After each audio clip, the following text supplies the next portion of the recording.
بسم اللہ الرحمن الرحیم۔ سورۃ الانفطار۔ وجہ تسمیہ: انفطار کا معنی ہے پھٹ جانا۔ اس سورت کی پہلی آیت میں قیامت کے دن آسمان کے پھٹ جانے کا ذکر ہے، اسی وجہ سے اس سورت کا نام سورۃ الانفطار ہے۔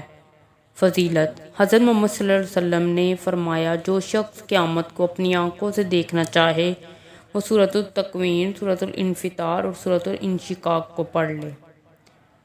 مرکزی مضمون: سورۃ الانفطار کا مرکزی مضمون اور مقصد نزول قیامت کی ہولناکی اور اس دن کے حساب و کتاب کا بیان ہے۔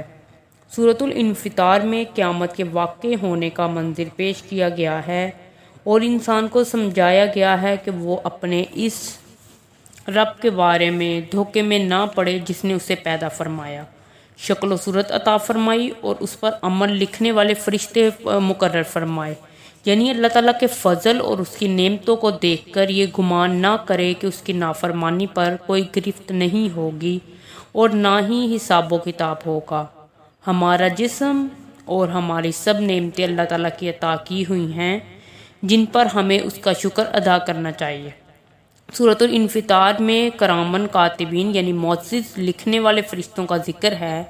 کرامن کاتبین وہ فرشتے ہیں جو انسان کے سارے اعمال لکھتے رہتے ہیں اور اسی سے اس کا اعمال نامہ تیار ہوتا ہے۔ انسان کو چاہیے کہ وہ قیامت کے دن کی فکر کرے جس دن نیک اعمال کے سوا کچھ کام نہ آئے گا اور ہر فیصلے کا اختیار صرف اللہ تعالیٰ کے پاس ہے۔ بسم اللہ الرحمن الرحیم۔ اللہ کے نام سے شروع جو بڑا مہربان نہایت رحم فرمانے والا ہے۔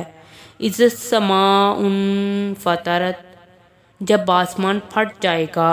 وَإِذَا الْكَوَاكِبُ انتثرت، اور جب ستارے جھڑ جائیں گے۔ وَإِذَا الْبِحَارُ فُجِّرَتْ، اور جب سمندر ابل پڑیں گے۔ بسم اللہ الرحمن الرحیم۔ اللہ کے نام سے شروع جو بڑا مہربان نہایت رحم فرمانے والا ہے۔ اذا السماء انفطرت، جب آسمان پھٹ جائے گا۔ وَإِذَا الْكَوَاكِبُ انتثرت، اور جب ستارے جھڑ جائیں گے۔ وَإِذَا الْبِحَارُ فُجِّرَتْ، اور جب سمندر ابل پڑیں گے۔ وَإِذَا الْقُبُورُ بُعْثِرَتْ، اور جب قبریں اکھاڑ دی جائیں گی۔ عَلِمَتْ نَفْسٌ مَا قَدَّمَتْ وَأَخَّرَتْ، اس وقت ہر شخص جان لے گا جو کچھ اس نے آگے بھیجا اور جو کچھ پیچھے چھوڑا۔ یا ایھا الانسان ما غرک بربک الکریم، اے انسان تجھے اپنے رب کریم کے بارے میں کس چیز نے دھوکے میں ڈالا۔ الذی خلق فسواک فعدلک، وہ کہ جس نے تجھے پیدا فرمایا پھر تجھے درست کیا پھر تیرے اعضاء کو متناسب بنایا۔ فی ای صورۃ ما شاء رکبک، جس صورت میں اس نے چاہا تجھے جوڑ دیا۔ کلا بل تکذبون بالدین، تم نافرمانی ہرگز نہیں چھوڑتے بلکہ تم بدلے کے دن کو جھٹلاتے ہو۔ وَإِنَّ عَلَيْكُمْ لَحَافِظِينَ، اور بے شک تم پر محافظ فرشتے مقرر ہیں۔ کرامن کاتبین، بہت معزز تمہارے اعمال لکھنے والے ہیں۔ یعلمون ما تفعلون، وہ جانتے ہیں جو کچھ تم کرتے ہو۔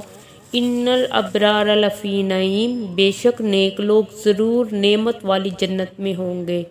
وَإِنَّ الْفُجَّارَ لَفِي جَحِيمٍ، اور بے شک بدکار لوگ ضرور جہنم میں ہوں گے۔ یصلونها یوم الدین، اور اس میں بدلہ کے دن جلیں گے۔ وما هم عنها بغائبین، اور وہ اس جہنم سے غائب نہ ہو سکیں گے۔ وما ادراک ما یوم الدین، اور آپ کو کیا معلوم کہ بدلے کا دن کیا ہے۔ ثم ما ادراک ما یوم الدین، پھر آپ کو کیا معلوم بدلے کا دن کیا ہے۔ یوم لا تملک نفس لنفس شیئا والامر یومئذ للہ، جس دن کوئی شخص کسی دوسرے کے لیے کوئی اختیار نہ رکھے گا اور اس دن حکم اللہ ہی کا ہوگا۔